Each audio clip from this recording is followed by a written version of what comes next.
वरहमतुल्लाहि वबरकातुहू।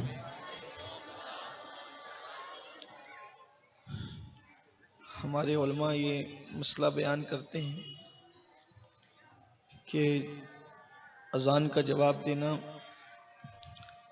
बाज़ लोगों के नज़दीक वाजिब है, बाज़ के नज़दीक सुन्नत मौक़िदा है। लेकिन अगर कई मस्जिदों के दरमियान हम बैठे हों तो एक मस्जिद से आपने जब अज़ान हुई और उसका जवाब दे दिया तो अब उतना ही काफ़ी है। हर मस्जिद की अज़ान का जवाब देना अब वो ताकीदी हुक्म आपके लिए नहीं है। सिर्फ माइक वाले भैया से गुजारिश है कि अगर हमारा जलसे का स्पीकर किसी मस्जिद की तरफ रुख करके लगा हो तो उस स्पीकर को बंद कर दें ताकि नमाज पढ़ने वालों की नमाज में खलल ना हो। इसका ख्याल फरमा दें। इंशाअल्लाह हम लोग भी महफिल के इख्तिताम पर, जैसा कि रोज़ाना का हमारा मामूल है, जमात के साथ इशा की नमाज अदा करेंगे। अल्हम्दुलिल्लाहि रब्बिल आलमीन वल आक़िबतु लिल मुत्तक़ीन वस्सलातु वस्सलामु अला सय्यिदिल अंबियाइ वल मुरसलीन व अला आलिहि व अस्हाबिहि त्वय्यिबीन अत्ताहिरीन, अम्मा बअद। फ़अऊज़ु बिल्लाहि मिनश शैतानिर रजीम, बिस्मिल्लाहिर रहमानिर रहीम। वलनब्लुवन्नकुम बिशैइन मिनल खौफ़ि वल जूअ व नक़्सिम मिनल अमवालि वल अनफ़ुसि वस्समरात वबश्शिरिस साबिरीन। सदक़ल्लाहुल अज़ीम।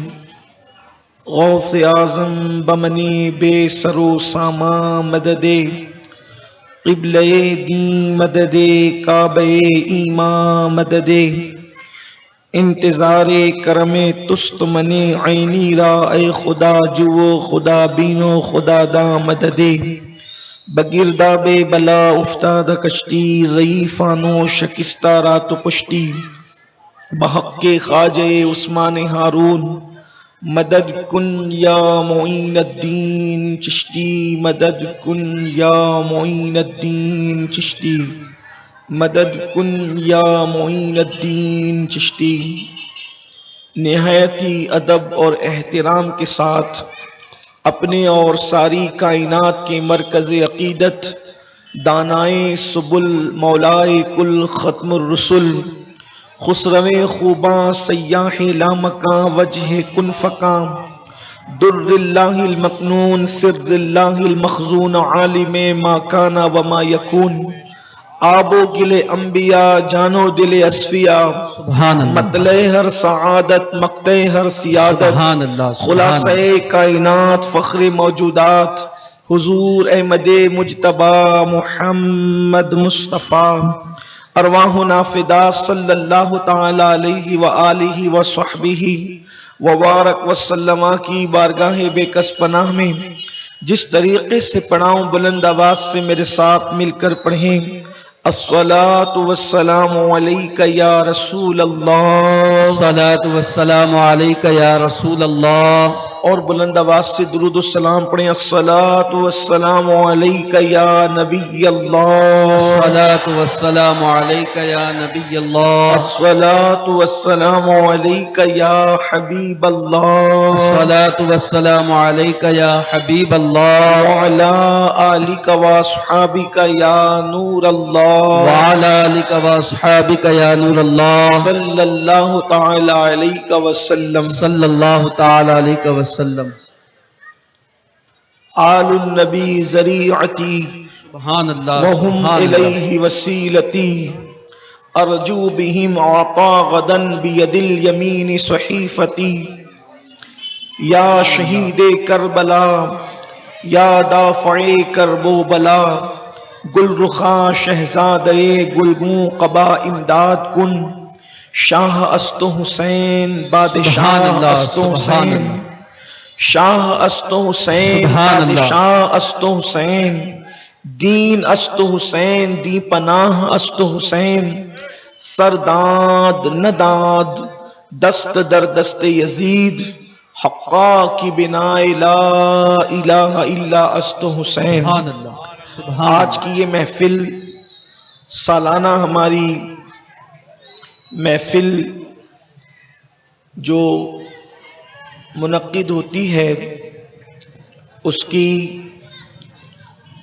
8वीं महफिल है और एक तरतीब से आप तारीख़ करबला और ज़िक्र आले इबा अहले किसा समात करने की सआदत हासिल कर रहे हैं। जिन लोगों की मोहब्बत को अल्लाह ने हम पर फ़र्ज करार दिया है उनका ज़िक्र है, जिनका ज़िक्र खुद सैयदुल ज़ाकिरीन, सैयदुल आलमीन, सैयदुल कायदीन, सैयदुल अंबिया मुस्तफ़ा जान रहमत ने जिनका जिक्र किया।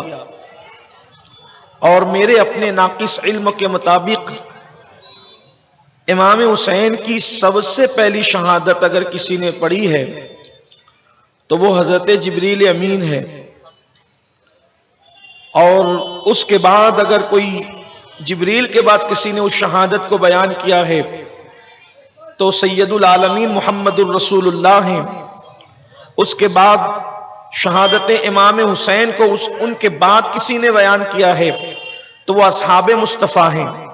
यानी एक तरतीब है। अगर किसी मेरे जवान भाई के जहन में ये बात आती है कि ये शहादत की महफिलें जो मुनक्किद हो रही है तो क्या ये किसी अहले बिदअत का कोई तरीका इख्तियार कर लिया गया, ऐसा हरगिज नहीं है।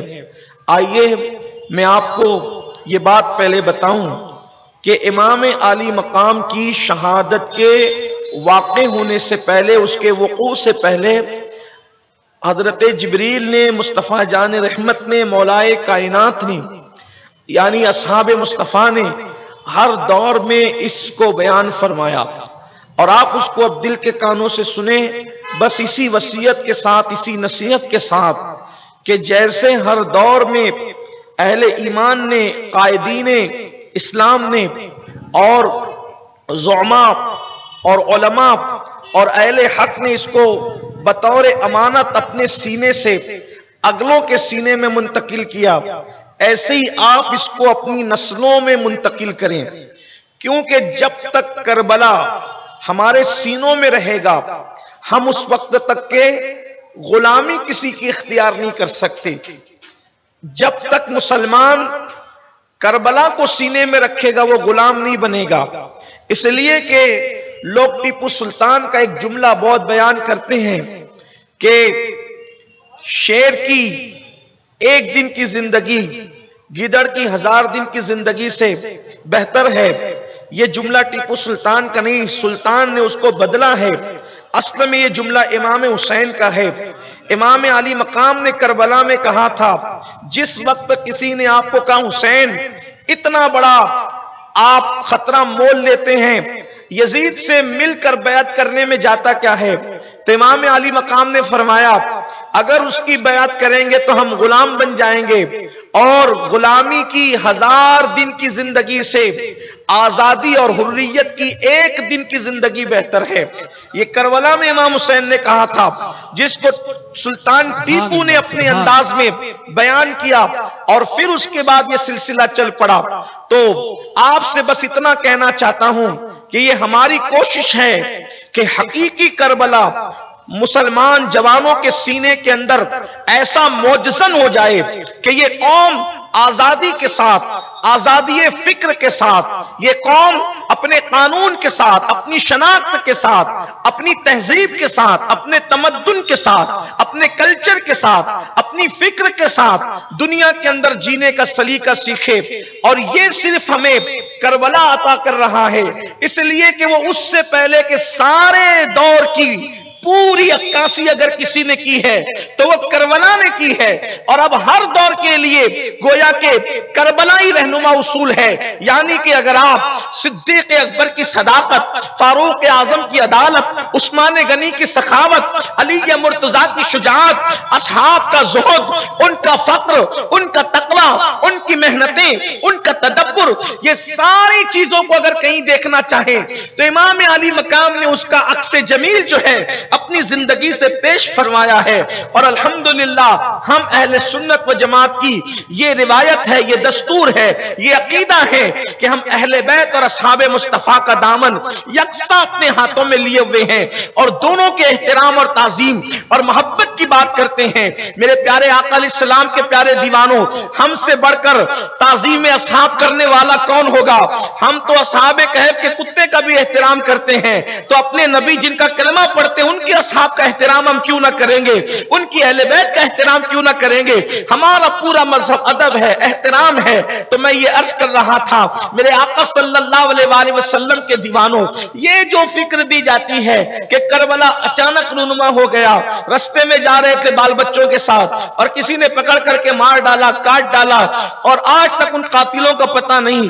याद रखिए, कातिलों का तो पता है, नाम भी पता है, लेकिन कहीं पर किसी ने जो है हुस्ने ज़न से काम लिया, कहीं पर किसी ने जो है तजाउल आरिफाना से काम लिया, लेकिन सब तारीख के अंदर मौजूद है। मेरे प्यारे आका सल्लल्लाहु अलैहि वसल्लम के प्यारे दीवानों, और इमाम अली मकाम की शहादत, इमाम अली मकाम की विलादत के साथ ही बयान हुई है। जिस दिन विलादत हुई है उसी दिन शहादत भी हुई है। और अगर अभी वक्त रहा तो आप सुनेंगे कि जिस दिन इमाम की पैदाइश हुई उसी दिन इमाम ने मदीने मुनव्वरा से करबला की तरफ कुछ फरमाया। यानी कि ये एक संगम है, ये एक जो वो अजीब सा उसमें इत्तेफाक है। अल्लाह अकबर। तो इमाम अली मकाम अला जद्दी वाली सलाम, जिनका जिक्र सुनने के लिए आप आए हैं, एक मर्तबा का वाकया है, ये हदीस सिहा में मौजूद है जिसका मफहूम में पेश कर रहा हूं। मेरे आका अलैहिस्सलाम की बारगाह में आका अलैहिस्सलाम की चची सैयदा उम्मुल फजल आती हैं।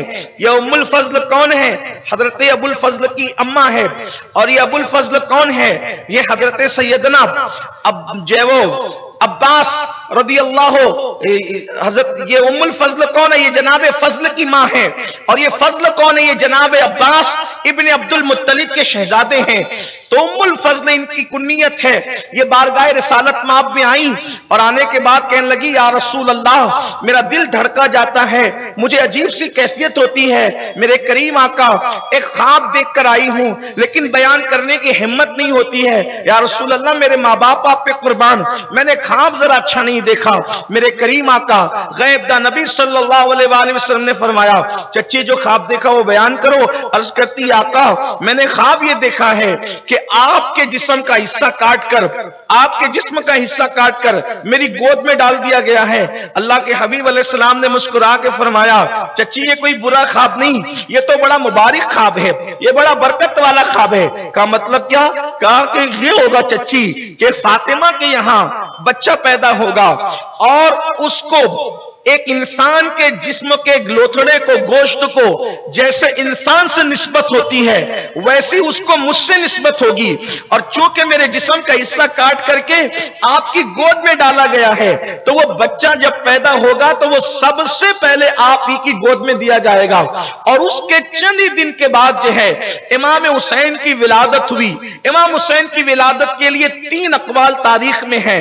एक तो ये कि 3 शाबान को विलादत हुई, एक तो ये 4 शाबान को विलादत हुई, एक तो ये कि 5 शाबान को विलादत हुई। 3 और 5 का कौल छोड़कर, चूंकि हम एतदाल वाले लोग हैं, 4 का कौल ले लेते हैं। तो 4 शाबानुल मुअज्जम को इमाम हुसैन अला जद्दी अलैहिस्सलाम की विलादत तैयबा हुई। और फिर इमाम हुसैन की खुसूसियत यह है, इमाम हुसैन अला जद्दी अलैहिस्सलाम अपनी मां के शिकम में सिर्फ 6 महीने रहे और 6 महीने रह करके आपकी विलादत पाक हुई।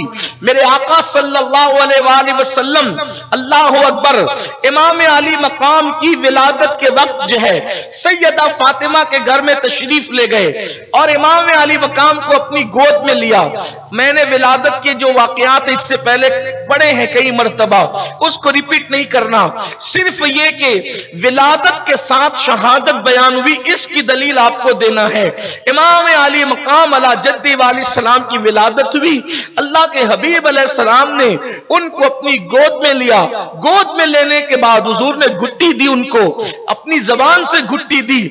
मैं इस पर भी बहुत जो है वो अल्लाह अकबर, मेरी कैफियत बदलती है कि किसी को अल्लाह अल्लाह खजूर चबा करके गुट्टी दी जाती है, किसी को शहद से के जरिए से गुट्टी दी जाती है। और ये शहद क्या है? ये शहद की मक्खियों का उगाल है। जब वो रस चूसती है पत्तों के, फूलों के, तो फिर वो आकर के छत्ते में उगल देती है, उसी को शहद कहते हैं। और शहद में शिफा, ये कुरान की आयत है। अल्लाह अकबर।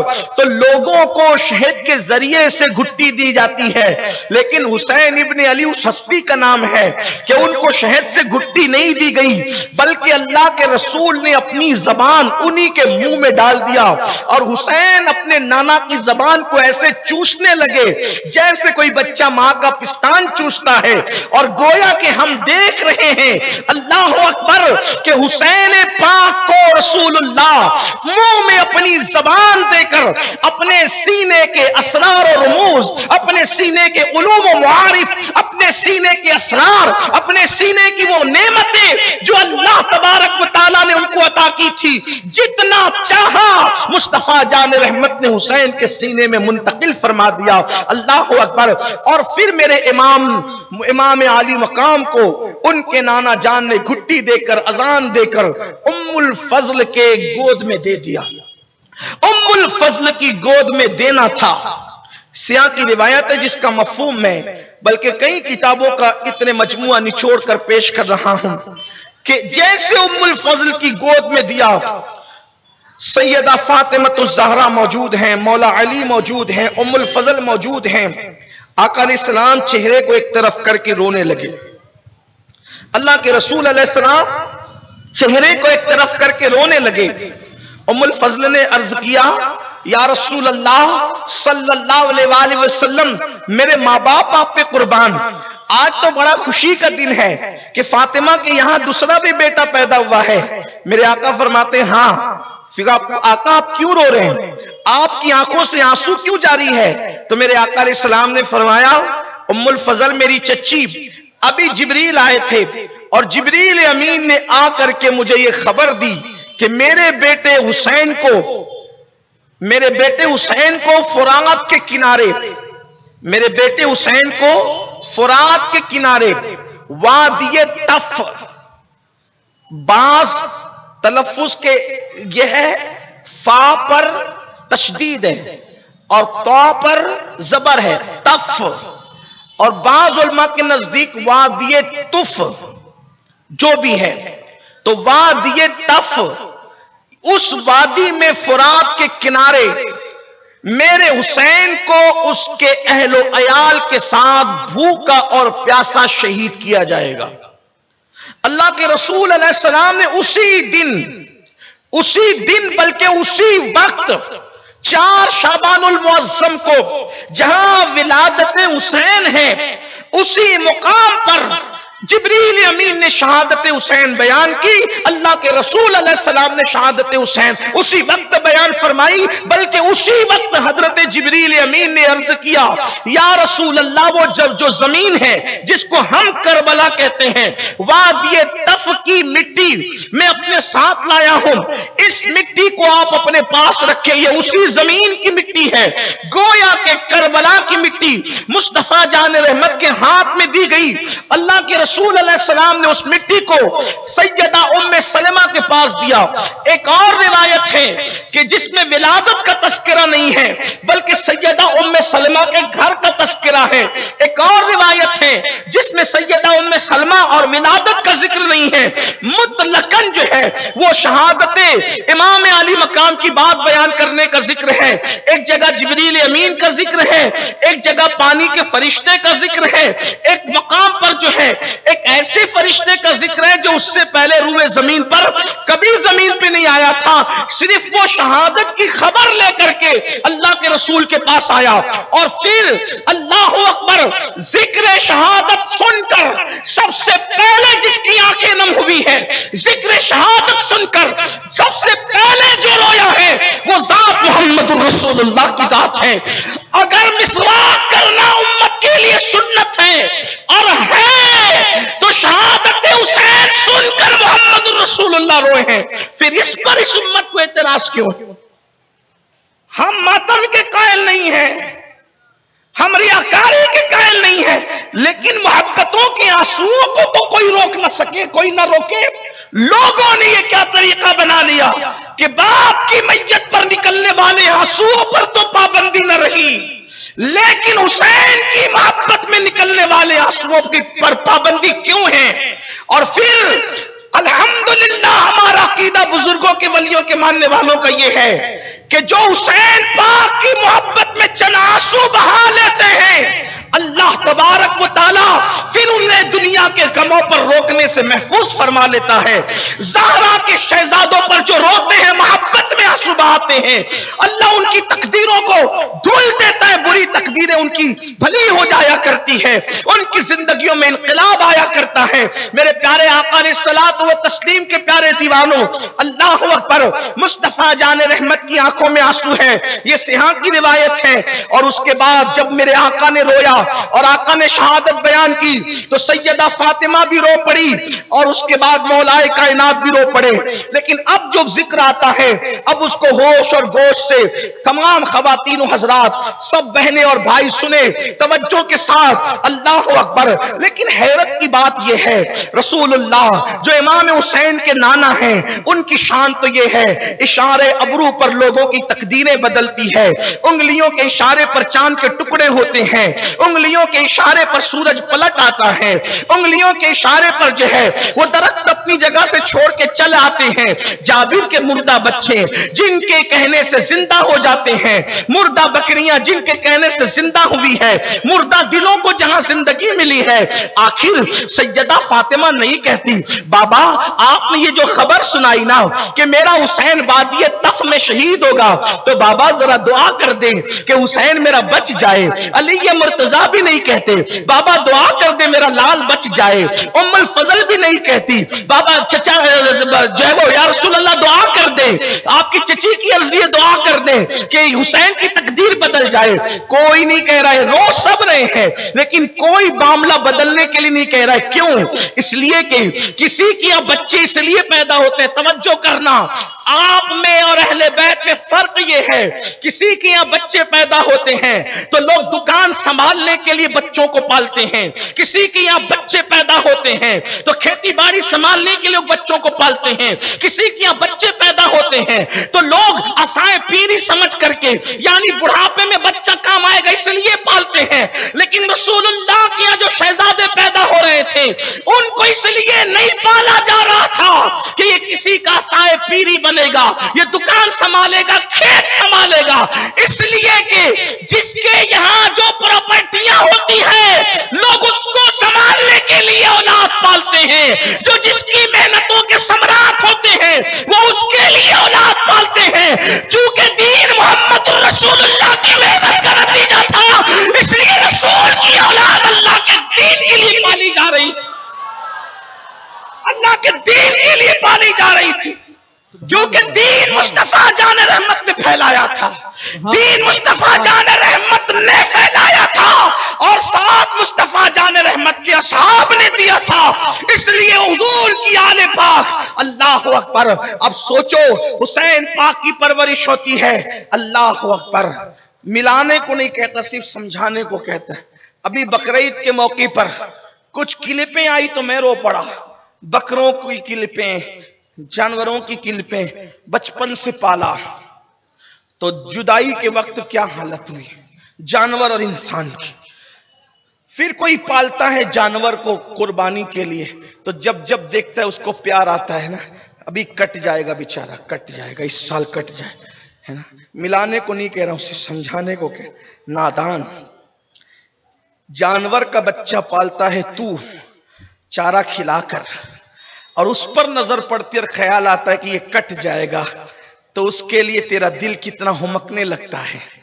अब इसको यहीं रखो, इस मिसाल को, इसको छोड़ो यहीं। जिस वक्त इमाम आली मकाम को सैयदा झूला देती होगी और फिर करबला का वो वाकया, भूखा और प्यासा शहीद होना, ना हसन मौजूद होंगे, ना हुसैन, ना हसन मौजूद होंगे, ना अली पाक मौजूद होंगे। हुसैन अकेले इम्तिहान देंगे, बेटियों के और बच्चों के सामने कत्ल किए जाएंगे, शहीद किए जाएंगे। सैयदा के दिल पे क्या गुजरती हो जब चक्की चलाते चलाते नजर पड़ती होगी, तो सैयदा के दिल पे क्या गुजरती होगी। मौलाए कायनात जब जब हुसैन पाक को देखते होंगे, बल्कि रसूलुल्लाह जब जब देखते होंगे, ये जो खुतबा छोड़ करके नीचे आ जाना है, ये जो कंधों पे बिठाना है, ये कहना हुसैन मिन्नी वाना मिनल हुसैन। सहाबा कहते हैं हमने देखा जैसे लोग चूसते हैं ना, जैसे लोग हड्डियों को चूसते, खाने वाली हड्डियों को जैसे लोग चूसते हैं हड्डियों को, वैसे हम देखते थे कि हुसैन के मुंह को रसूलुल्लाह चूसा करते थे, उनके लुआब को चूसा करते थे। क्यों? इसलिए कि जब जब वो कुर्बानी। और फिर आपको बताऊं, करबला की दास्तान खानदान नबूवत में और बाज असहाब के दरमियान इस कदर तफसील से बयान हुई थी कि कहां क्या होगा ये भी पता था। ये जो बात होती है ना, इतनी तफसील कहां से आई, ये तो पहले से आई। आपको मैं बताऊं, सहाबा बयान करते हैं कि जंग सिफीन के मौके पर जब मौलाए कायनात नेनवा के करीब से गुजरे, ये नेनवा वो इलाका है जहां हजरत यूनुस अलैहिस्सलाम का मजार है, जब हजरत मौलाए कायनात वहां से गुजरे तो फरमाया रुको, एक मुकाम पे फरमाया रुको, ये फुरात का किनारा करबला है और यहीं पर हुसैन शहीद होगा, ये मशहद हुसैन है। अभी हुसैन पाक शहीद नहीं हुए। और एक बात आपको बता दूं, उस सफर में इमाम हसन भी साथ हैं, इमाम हुसैन भी साथ हैं, गाजी अब्बास भी साथ हैं, जनाब कंबर भी साथ हैं, और भी हजरत अम्मार इब्ने यासिर रदी अल्लाह तबारक व तआला वो भी साथ हैं। इसी तरीके से एक बड़ी तादाद हजरत सैयदना उवैस करनी भी उस सफर में साथ हैं। यानी ये वो काफिला है और वहां ये सारे बुजुर्ग मौलाए कायनात अम्मार बिन यासिर, उवैस करनी, इमाम हसन, इमाम हुसैन, हजरत अब्बास, वो साथ है सब सिफीन में और बड़ी तादाद है, हजारों की तादाद है। मौलाए कायनात फरमाते यहां रुको, यहां ठहरो, ये मशहद हुसैन है, ये मक्तल हुसैन है। और रावी बयान करते हैं कि मौला अली इतना रोए वहां पहुंचकर कि दाढ़ी तर हो गई आंसुओं से, खूब रोए। अब मुझे ये रिवायत नहीं मिली कि जब वो रो करके उस वक्त मक्तल हुसैन का तस्करा कर रहे थे तो उस वक्त वहां इमाम हुसैन उस जिक्र को सुन रहे थे या नहीं सुन रहे थे, इसकी कोई तफसील मुझे न मिली। मैंने तलाश किया, दुआ करे अल्लाह ताला उम्र में बरकत दे, आपको भी अल्लाह उम्र दे कि इसको तलाश कर लिया जाए कि उस वक्त वो वहां मौजूद थे। अलबत्ता सफर सिफीन में उनका साथ होना यह यकीनी है, लेकिन जिस वक्त रो करके आंसुओं से दाढ़ी तर हो रही थी मौला अली की, उस वक्त वहां वो मौजूद थे या नहीं थे, या किसी काम से थे या अलग इलाके में थे, नहीं पता। अलबत्ता रावी कहते हैं लोगों यहां मेरे हुसैन के ऊंट बैठेंगे, यहां उनके खैमे लगेंगे, यहां उनके कजावे रखे जाएंगे। यानी ऊंट की पीठ पर जो लकड़ी के कजावे होते हैं वो किस मकाम पे रखा जाएगा, मौला अली ने उस मकाम की भी निशानदेही फरमाई। ये यहां फुला का खेमा होगा, यहां फुला का खेमा होगा। ये रिवायत भी जो है वो अहदीस की किताबों के अंदर मुकम्मल तौर पर सबूत के साथ और सनदों के साथ मौजूद है। अब आप मुझे बताएं, गोया के खानदान नबूवत में करबला कितनी तफसील से बयान कर दिया गया था। इमाम अली मकाम की शादी हो रही है करबला के तसव्वुर के साथ, इमाम अली मकाम का बचपना गुजर रहा है करबला के तसव्वुर के साथ, इमाम अली मकाम की जवानी आ रही है तसव्वुर करबला के साथ। और आपको मैं बताऊं, अगर किसको यह पता चल जाए कि यह बंदा इसमें मारा जाएगा या मर जाएगा, मिसाल के तौर पे ऐसी हो कि अगर डॉक्टर कह दे फला मर्ज आ गया, जैसे कि कोरोना का दौर था तो किसको कोरोना हो जाता था तो वो सोचता था कि अब मैंने मर ही जाना है, उसका हाल क्या होता था। कुछ लोग तो उस बीमारी में डर की वजह से मर गए, कुछ लोगों को उसी में डर की वजह से अटैक आ गया। अल्लाह अकबर। लेकिन इमाम अली मकाम के सब्र की, उनके जब्त की, उनकी हौसले की, उनकी हिम्मत की आप थोड़ी सी जो है वो आप अंदाजा तो फरमाएं कि इमाम अली मकाम पूरी जिंदगी नॉर्मल गुजार रहे हैं, बल्कि शौक़े शहादत में हुजूर इमाम हुसैन जिंदगी गुजार रहे हैं। हर दिन शौक़े शहादत बढ़ता जाता है, बिल आखिर वो वक्त भी आता है इमाम अली मकाम जिसको जो वो चलना सिखाया रसूलुल्लाह ने, जिनको बोलना सिखाया सैयदा फातिमा और मौला अली ने, रसूलुल्लाह ने, जिनके लिए सजदे तवील किए गए, जिनके लिए हालत नमाज में, हालत रुकू में पैर फैला दिए गए। हदीस पाक में आता है एक बार अल्लाह के रसूल अलैहिस्सलाम नमाज पढ़ रहे थे, हालत नमाज में इमाम हुसैन ने देखा कि नाना अपने पैरों पर खड़े हैं, तो बीच में हाथ ऐसे डाल करके दोनों पैरों को हटा करके सर घुसाने लगे। तो अल्लाह के रसूल नमाज में थे, उस हालत में तवज्जो फरमाई कि हुसैन है, हालत नमाज में पैर हुजूर ने फैला दिए। और पैर क्या फैलाए, फिर हुसैन कभी इधर से अंदर आते हैं, कभी उधर से बाहर निकलते हैं। लोग देख रहे नाना के पैरों के दरमियान से आते जाते हैं। उस शाख कह रहे हैं कि हुसैन तो जन्नत के दरवाजे पर हैं, नाना के पैर क्या, ये साक़े मुस्तफा जो है, अल्लाह अकबर, साक़े अर्श से अफजलो आला, ये जन्नत का दरवाजा है। हुसैन कभी इस तरफ से अंदर जाते हैं, कभी उस तरफ से अंदर जाते हैं। अल्लाह अकबर। ये अंदाज, ये बताया, बार बार कहा ये मेरे शहजादे हैं, ये मेरे बेटे हैं, ये मेरी बेटी के बेटे हैं, ये मेरी औलाद है। फरमाया मैं इनका उस्बा हूं, मैं इनका सबब हूं, मैं इनका नसब हूं। जो इनसे प्यार करे मैं उनसे प्यार करूं, जो इनसे जंग करे मैं उनसे जंग करूं, जो इनसे सुलह करे मैं उनसे सुलह करूं। फरमाया जो इनसे मोहब्बत करे उनसे अल्लाह मोहब्बत करे, हुजूर उन्हें सूंघा करे। फरमाया ये मेरे जन्नती फूल हैं, इनसे जन्नत की खुशबू आती है। बहुत बताया, फरमाया याद रखना इसको, मेरे बाद आजमाए जाओगे। और फिर वही हुआ जो मेरे आका ने फरमाया, पेशिन गोई फरमाई, गैब की खबर दी अल्लाह के रसूल अलैहिस्सलाम ने। और फिर एक वक्त वो आया हुजूर के विसाल के बाद, पूरे असहाब, तमाम असहाब की इजमाई फैसले से अफजलुल बशर बादल अंबिया बि तहकीक सैयदना अबू बकर सिद्दीक की खिलाफत मान ली गई। आपके हाथ पे सब लोगों ने बैत कर ली। सिद्दीक अकबर रदी अल्लाह तबारक व तआला अन्हु के बाद बिल इत्तेफाक सैयदना फारूक आजम के हाथ पर लोगों ने बैत की। हजरत फारूक आजम की खिलाफत के बाद, बरकत वाली खिलाफत के बाद सैयदना उस्मान गनी के हाथ पर, जो फारूक आजम ने 6 लोगों को शुराई तौर पर मुंतखब किया था, उस्मान गनी के हाथ पे लोगों ने बैत कर ली। उस्मान गनी की शहादत के बाद बिल इत्तेफाक तौर पर पूरी उम्मत में जो लोग साहिबुर राय थे और जो लोग मोतबर माने जाते थे, उन सब ने मौलाए कायनात के हाथ पे बैत कर ली। मौलाए कायनात की शहादत के बाद इमाम हसन के हाथ पर बैत कर ली गई। इमाम हसन की सुलह के बाद हजरत अमीर मुआविया रदी अल्लाह तबारक व तआला अन्हु जो हैं, वो इस उम्मत के अव्वलीन बादशाह करार दे दिए गए।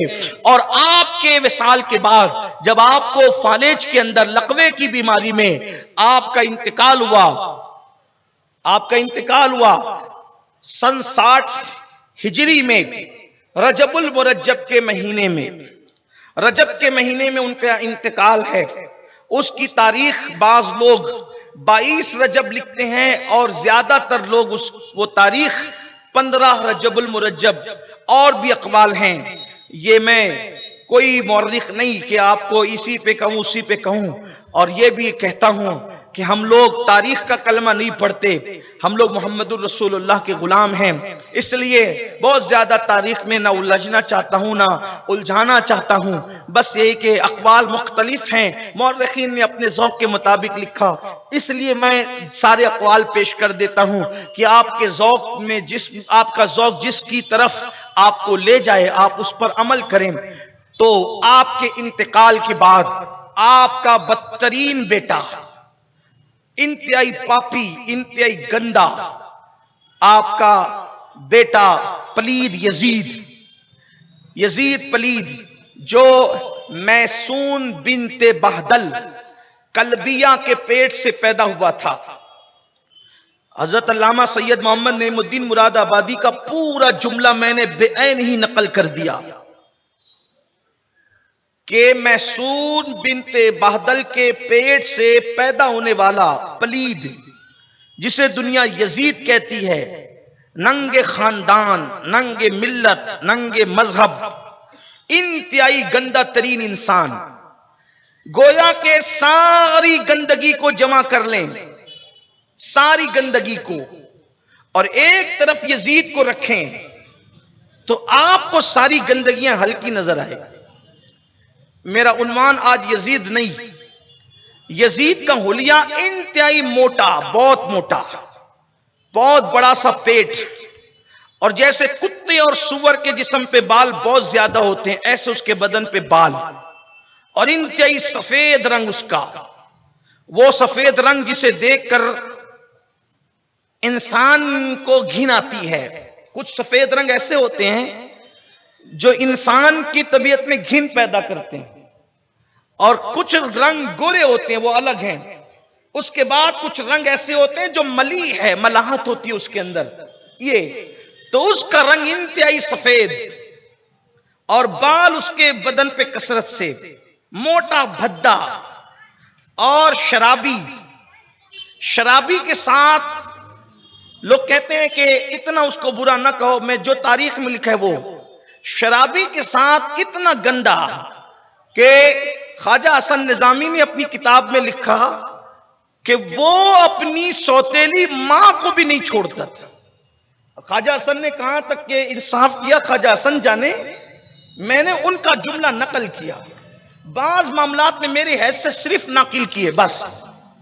हजरत ख्वाजा हसन निजामी तो सरकार महबूब इलाही रहमतुल्लाह ताला अलैह की बारगाह के कभी सजादा नशीन या उस खानदान के आपकी बहन के और आले पाक में से गुजरे हैं, मुसव्विरे फितरत उनको करार दिया जाता है, और बड़े अजीम कलमकार हैं। उनकी किताब से एक बात मैंने आपके सामने पेश कर दी। इतना गंदा तरीन इंसान कि अपनी सौतेली मां पर भी वो पाप की नजर उठाए। और शेख अब्दुल हक मुहद्दिस देलवी रहमतुल्लाह ताला अलैह ने तो एक जुमला जो लिखा वो तो शेख साहब ने लिखा, ये तो बहुत मोतबर हवाला है, कि वो पापी बदतरीन उम्मतुल मोमिनीन को भी गालियां देता है, रसूलुल्लाह की पाक अज़वाज को भी ऐसी गाली देता था कि मैं उसको नकल नहीं कर सकता। क्यों? इसलिए कि उम्मतुल मोमिनीन की इज्जत हमारी माओ से बढ़कर है, मैं उसको नकल नहीं कर सकता। लेकिन वो गाली देता था, जिसको वो गाली अगर पढ़ना है तो शेख अब्दुल हक मुहद्दिस देलवी की तरफ, उनकी तहरीर की तरफ वो रुजू करे। जो यजीद के वकील बनते हैं, मुझे सिर्फ उनसे ये बात कहनी है, कोई बात उनसे नहीं कहना जो ये कि इतना बुरा नहीं था यार जितना तुम लोगों ने बयान किया। हमने कहा कितना बुरा था, आप कहते इतना नहीं था, तो कितना था उतना तो आप बोले ना, आपके नजदीक कितना था। हालांकि इब्ने तैमिया, शेख इब्ने तैमिया ने भी कहा कि यजीद अच्छा आदमी नहीं था, इब्ने तैमिया भी कहते हैं कि वह अच्छा आदमी नहीं था। इसी तरीके से इस्माइल दहलवी उन्होंने भी कहा कि वह अच्छा आदमी नहीं था। इसी तरीके से कारी तैयब ने जो किताब लिखी उन्होंने भी कहा कि यजीद अच्छा आदमी नहीं था, उसको किसी ने अच्छा नहीं कहा। लेकिन आज की जदीद तहकीक है हमारे जवानों की, स्कूल कॉलेज पढ़ने वालों की, तो इतना बुरा नहीं था, तो चले जितना बुरा था। उम्मतुल मोमिनीन को गाली दे, सौतेली मां पर पाप की नजर डाले, महरमात के साथ निकाह को जो जायज करार, महरमात का मतलब जिन लोगों के साथ आपका ऐसा रिश्ता है कि हमेशा के लिए निकाह हराम है, ये उन लोगों के साथ भी निकाह के चक्कर में वो उसने तो जायज करार दिया था, उसकी इजाजत दे रखी थी। यानी भांजा खाला के साथ निकाह कर सकता है। हालांकि कुरान की नस है इस पर, जिन औरतों के साथ निकाह हराम है हमेशा के लिए, वो नस है। फूफी के साथ भतीजा भी निकाह कर सकता है, ये उसकी गंदगी थी। यानी कि अगर कोई ये समझता है कि वो सिर्फ कातिल हुसैन इस बुनियाद पे रहमतुल्लाह अलैह है, तो कम से कम लोगों को ये सोचना चाहिए कि चले हम हुसैन पाक के गुलाम है, हमें तकलीफ है शहादत हुसैन से, जो हुई है उनको, उनकी शहादत उससे हमें तकलीफ है। लेकिन तुम तो तालिबे कुरान हो, कुरान के मुफस्सिर हो, कुरान के मुहद्दिस हो, कम से कम इतना तो देखो कि वो महरमात के साथ निकाह को हलाल कर रहा है, इसी तरीके से शराब को आम कर रहा है। इब्ने कसीर जो इब्ने तैमिया के शागिर्द हैं, अल बिदाया वन निहाया में लिखते हैं कि उसने सफर हज में भी शराब पी है, उसने सफर हज में भी शराब को तर्क नहीं किया है। ये इमाम हुसैन का कारनामा है। हुसैन ने, लोग तवज्जो करें, लोग सब चीज को कुर्बान करके जान और औलाद बचाते हैं। ये हुसैन पाक की जात है जिसने जान औलाद कुर्बान करके अल्लाह का दीन बचाया, सबकी हुर्मत और आबरू बचाई है। हुसैन पाक को जैसा बयान होना चाहिए था हमने बयान नहीं किया, और ना ऐसे बयान हो सके हुसैन, वरना हर कौम पुकार सकती थी कि हुसैन हमारे हैं। किसी कहने वाले ने कहा है इंसान को बेदार तो हो लेने दो, हर कौम पुकारेगी हमारे हैं हुसैन। मेरे आका सल्लल्लाहु अलैहि वसल्लम के दीवानों, हुसैन ने हमारी बेटियों की आबरू बचाई है, हुसैन ने हमारी बच्चियों की इज्जत बचाई है। अगर करबला में हुसैन पाक कुर्बानी न देते तो शायद फूफियां भतीजों से महफूज न रहती, खालाएं भांजों से महफूज न रहती,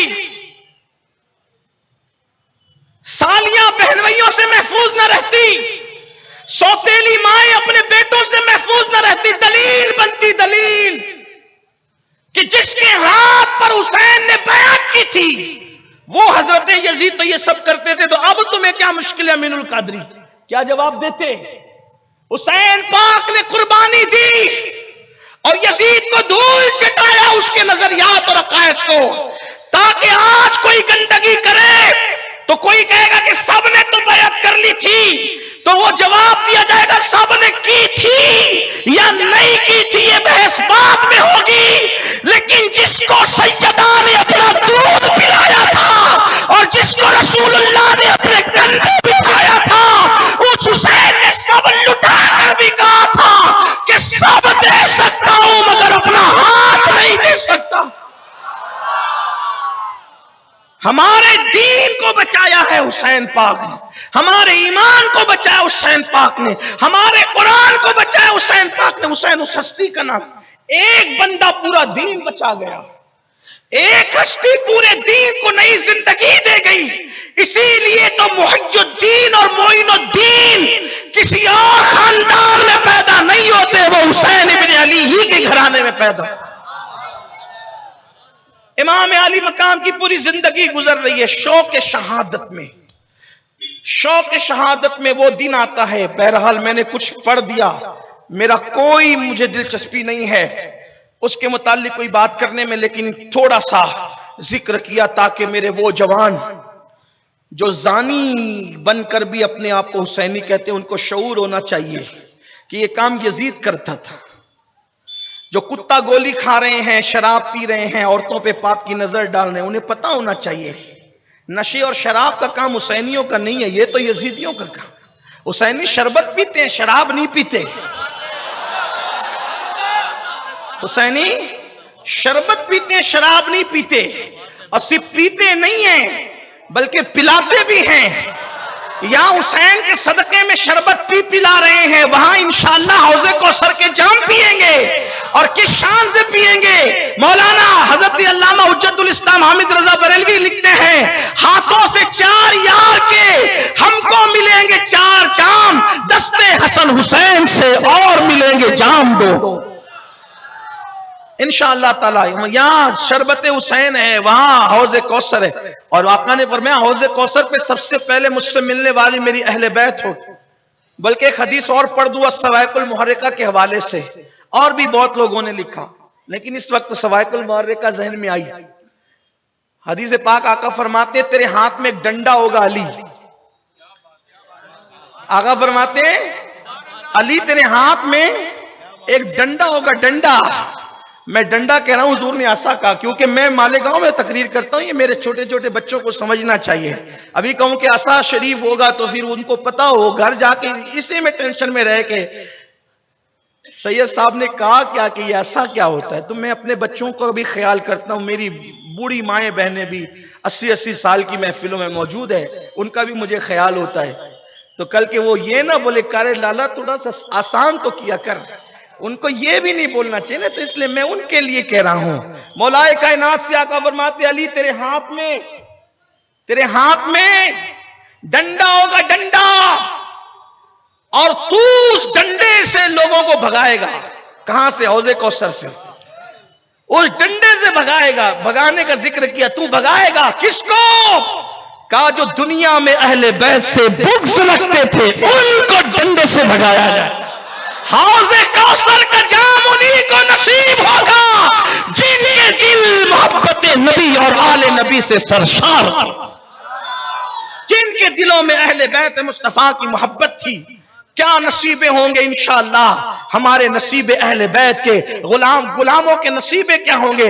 बल्कि उनके नसीबे की बातें तो कह दूं। कुछ लोग सोचते हैं पागल हो गए, बारिश में भी दौड़े दौड़े जा रहे हो जिक्र हुसैन सुनने के लिए, जमीन पे बैठ के सुन रहे हो और इतनी तकलीफ में सुन रहे हो, इतना वक्त दे रहे हो, ऐसा कर रहे हो, वैसा कर रहे हो। मैंने कहा सुन, एक तो ये फायदा है क्या कि अली के मुर्तजा उनको भगाएंगे जिनके दिलों में बुग़्ज़ होगा। ये वो लोग हैं जिनके दिलों में अहले बैत की मोहब्बत है, हसन और हुसैन की मोहब्बत है, ज़ैनब और फातिमा की मोहब्बत है, अब्बास और कासिम की मोहब्बत है, अली अकबर और अली असगर की मोहब्बत है। अरे सिर्फ इतनों की नहीं बल्कि वो तो ये कहते कि तेरी नस्ल पाक में है, बच्चा बच्चा नूर का तू है, ऐने नूर तेरा सब घराना नूर का। एक दूसरी रिवायत सुनने फिर बात आगे बढ़ती है। सैयदा फातिमतुज़ ज़हरा का निकाह हुआ अली मुर्तजा के साथ, मौला पाक के साथ, अली पाक के साथ। 15 साल की सैयदा है, 21 साल के कमोबेश मौला अली हैं। निकाह होता है, हुजूर के पास जिब्रील आए, हुजूर निकाह पढ़ा दें। आसमानों पर हो गया, अल्लाह ने आसमानों पर दोनों का निकाह करवा दिया है, आप जमीन पे कर दें। सरकार ने फरमाया जिब्रील उसकी कुछ तफसील बताओ।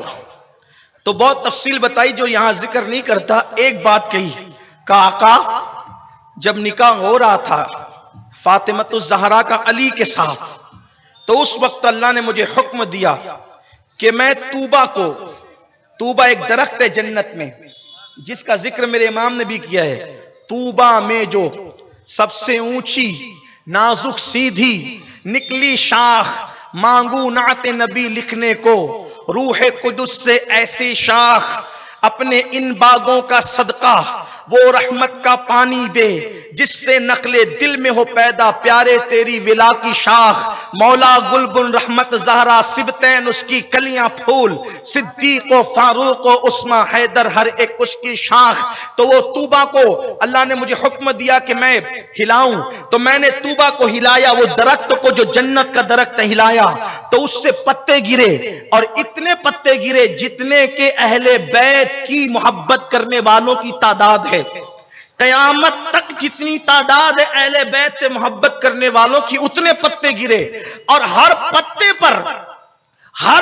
पर अहले बैत से मोहब्बत करने वाले का नाम लिखा है।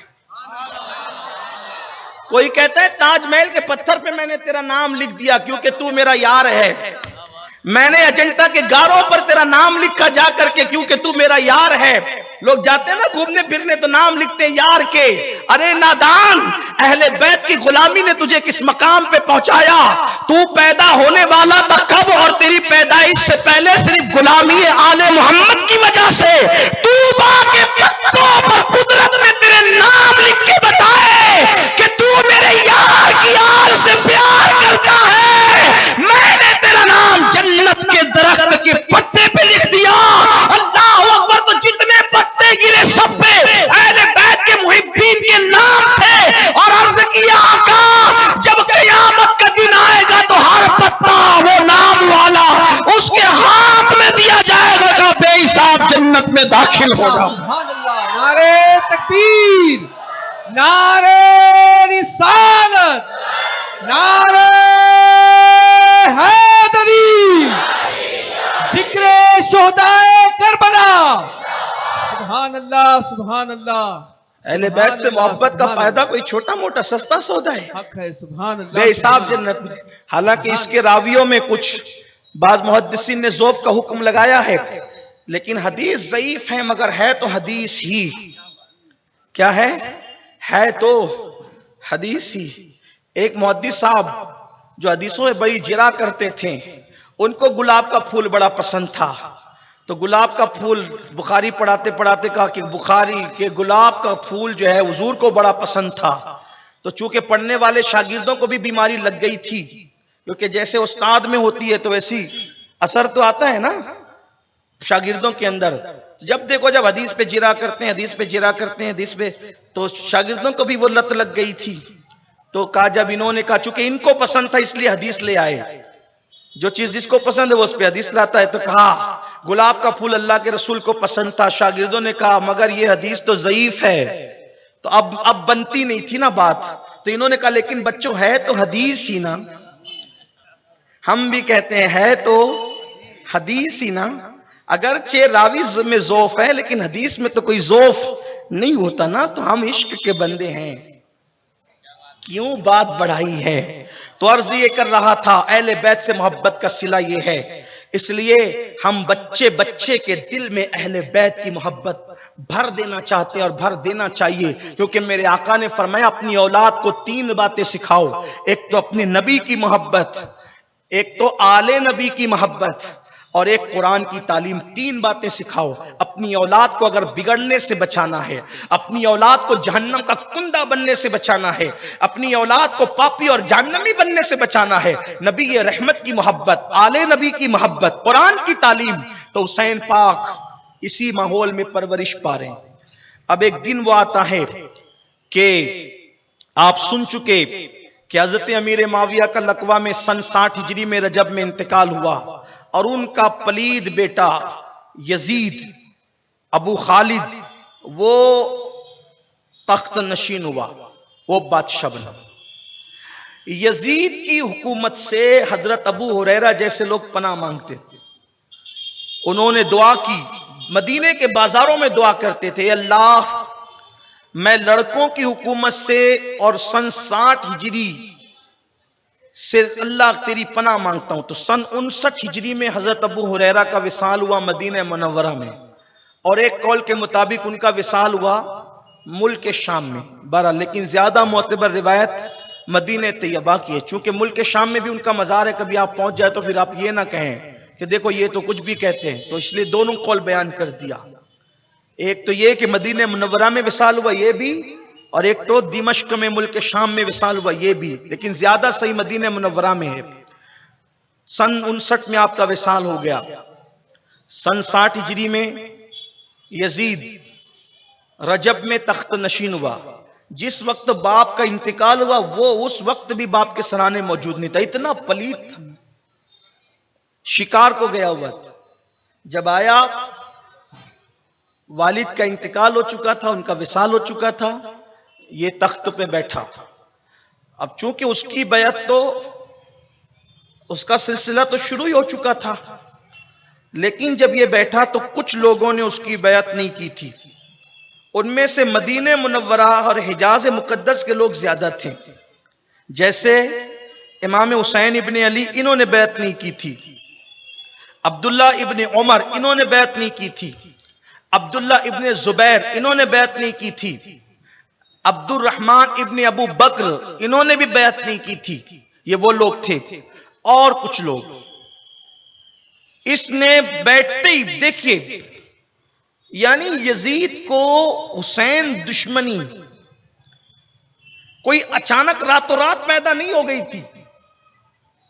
ये दुश्मनी उसके दिल में बचपने से जड़ पकड़ रही थी, क्योंकि उसको मालूम था कि जब तक ये लोग रहेंगे उस वक्त तक हमारी कुछ नहीं चलना। ये उसको पता था, क्योंकि हर दौर में अकीदतों का महवर और मरकज अहले बैत रहे। और क्यों ना हो, अल्लाह के रसूल ने फरमाया कि मेरी आल की मोहब्बत अल्लाह ने मोमिनों के दिल में डाल दी है। हर दौर का मोमिन अहले बैत से मोहब्बत ही करे, मोहब्बत डाल दी गई है, मोमिनों के खून में मुंतकिल होती है मोहब्बत अहले बैत। तो यजीद को यह बचपने से था कि मैंने तो जो है वो इनके सामने कोई अकीदतें पाना भी नहीं है। और यूं भी वैसे आपको हैरत होगी, जो इब्ने जियाद, उबैदुल्लाह इब्ने जियाद, जिसका जिक्र अभी आप बाद में ना सुनेंगे, जब यजीद को बादशाह बनाने की तजवीज रखी गई थी तो जिसने मुखालफत सबसे पहले की थी वो जियाद था। ये जियाद कौन है? अक्सर तारीख की किताबों में कहा जाता है जियाद इब्ने अबी, जियाद अपने बाप का बेटा, जियाद अपने बाप का बेटा, यानी उसका नाम ही नहीं आया है। और बाज हमारे मुहक्किकीन ने फिर ये नकल कर रहा है जुमला, इसका जिम्मेदार मैं नहीं हूं, मैं सिर्फ जुमला नकल कर रहा हूं। बाज मुहक्किकीन ने लिखा कि ये जो जियाद था ये पैदा हुआ था जिना से, ये जियाद, यानी इसका मतलब जो अहले बैत दुश्मनी में जितने ये लोग हैं आपको नजर आ रहे हैं, यानी कोई अच्छे लोग नहीं है। कभी कभी झगड़ा देख कर भी ऐसा लगता है ना कि यार इसका साथ दे कि इसका दे, तो आदमी चेहरा देखता है या अच्छे लोग कौन है तो उस हिसाब से आदमी साथ देता है। मैं कहता हूं यार करबला में यजीद के साथ खड़े रहने वालों कम से कम देखो तो सही कि इधर है कौन कौन लोग। एक तरफ जियाद का बेटा इब्ने जियाद है, एक तरफ मरजाना का बेटा है। मरजाना का जिक्र करूं तो आपको पता चलेगा, शर्म से मुंह छुपाओ। मरजाना के बेटे का तस्करा करूं, किस किस का जिक्र करूं, फिर एक का तस्करा और करूं तो आपको और हैरत होगी, लेकिन मैं नहीं करना चाहता। आपसे कहता हूं इब्ने कसीर को उठा के पढ़े, कामिल उठाकर पढ़े, जलालुद्दीन सुयूती मेरे इमाम खातिमुल हुफ्फाज को उठा के पढ़े। इसी तरीके से और ये सब बड़ी किताबों की तरफ आप नहीं जा सकते तो कम से कम खुतबात मुहर्रम वगैरह जैसी ये किताबें जो उर्दू जबान में, इसको पढ़ें, आपको पता चलेगा। आईने क़यामत पढ़े मौलाना हसन बरेलवी की, शाह अब्दुल अजीज की तोहफा इस्ना शरिया पढ़े, उसमें ही बहुत सारी चीजें आपको मिलेगी। ये सारे लोग जिनको आप सुनते हैं ये हैं क्या लोग, किस किस्म के लोग हैं? जियाद का बेटा इब्ने जियाद और भी ऐसे सब बदमाश एक साथ जमा हुए। और इधर हुसैन इब्ने अली, हुसैन इब्ने अली कौन? मेरे इमाम कहते हैं आबे ततहीर से जिसमें पौधे जमे, उस रियाज़े निजाबत पे लाखों सलाम। खूने खैरुर रसूल से है जिनका खमीर, उनकी पाकीज़ा तीनत पे लाखों सलाम। मात आबेदा जाहिदा तैयबा ताहिरा, जाने अहमद की राहत पे लाखों सलाम। बाप शेर शमशीर जन, शायर खैबर शिकन, शेर शमशीर जन, शेर शमशीर जन, शायर खैबर शिकन, पर तबे दस्ते कुदरत पे लाखों सलाम। ये वो लोग हैं किधर, कहां आसमान से बुलंद, कहां जमीन से ज्यादा पस्ती, कहां सूरज से ज्यादा चमक, कहां रात से ज्यादा तारीकी, कहां पाकीज़गियों की मेराज, कहां निजासतों की इंतहा, कहां खुशबुओं का मशामे जा से मुअत्तर होना, कहां बदबुओं का दिलो दिमाग को परागंदा करना, कहां नूर वाला खानदान, कहां नार वाले, अल्लाह अकबर, कहां जन्नती जवानों के सरदार, और कहां जिसका यहाँ ठिकाना ना वहां ठिकाना, जिनकी कब्रों का निशान भी नहीं। लोग उनके साथ खड़े होने के लिए कम से कम तो सोचो। बिल्कुल ऐसे ही जैसे 15 अगस्त को जो अंग्रेजों के कसीदे पढ़ने बैठ जाएं तो लोग कहेंगे जरा अकल से काम लो, जिनका यहां कोई ठिकाना नहीं उनकी खुतबे क्यों पढ़ते हो? अगर पढ़ना है तो आजादी के हीरो लोगों का खुतबा पढ़ो ताकि मुल्क में भी इज्जत मिले, है ना? यही तो है। मैं कहता हूं जब 15 अगस्त को अंग्रेजों की तारीफ नहीं हो सकती तो फिर आशूरा के मुहर्रम में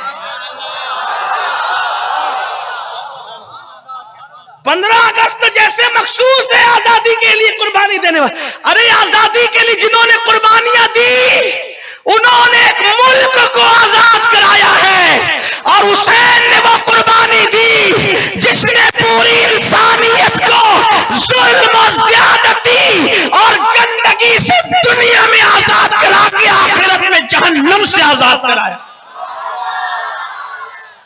जैसे 12 रबीउल अव्वल को अबू जहल की तारीफ नहीं हो सकती, वैसे ही आशूरा के अंदर ये सारे करप्ट लोगों का तस्करा का नहीं। वो थोड़ा सा हम इसलिए कि लोग उधर ना चले जाए, उधर कोई नहीं जाने वाला, सबको अकल है।